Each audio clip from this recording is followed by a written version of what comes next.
So I just heard it's your first time in Austin. It is. How is that? It's been great. It's a wonderful city. People have been incredibly friendly, which I've really appreciated. I live in North Carolina, and people are quite friendly there too. But I came from New York, and it's a little less so. Yeah, absolutely. So, but I love New York. But Good. Well, it's got its speaking of own New thing. York, tell us a little bit about the show. It's set in a post-apocalyptic New York City.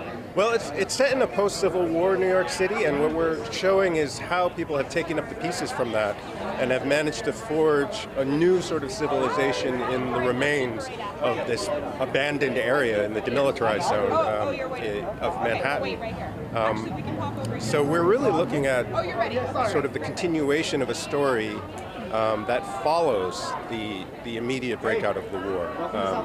And that's a really interesting thing. We often talk about and get fixated on the conflicts, and we don't know often how to win the peace. And this story often concerns itself with that central question. Tell us a little bit about your character and how it plays a role. My character's name is Wilson. He is the current ruler of the Chinatown district of the DMZ. He offers a lot of financial security. He has reserves of gold, etc., that kind of allow certain economic prosperity to his people. But like everyone else in this world, he has to fight for his corner in order to fend off, people who might take over, also to try to expand his holdings.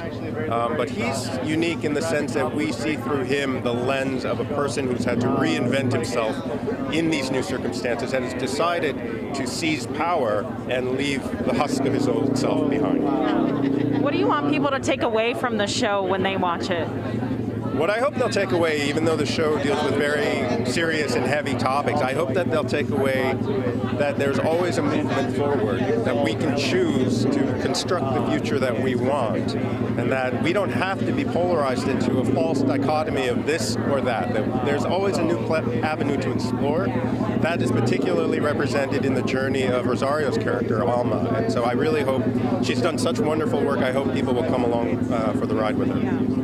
I think just my last question would be, what does it feel like to be working with such a diverse cast and crew, and especially right now, being an Asian American yourself? I can't tell you how meaningful it is to see, not just in the cast, but in the crew.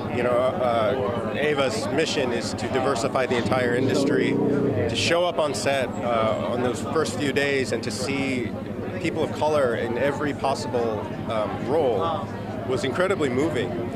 But the really telling thing is that a few days later, it's totally normal. And you're reminded that it should be totally normal, that a lot of the divisions that we choose to articulate, even the people of color, are divisions that we have to choose to make exotic or strange or different.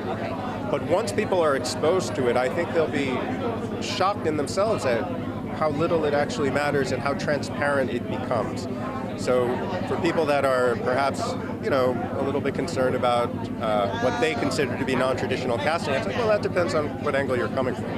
Beautiful. Beautiful. Well, thank you so much for your time and welcome to Austin. Thank you very much. Appreciate it.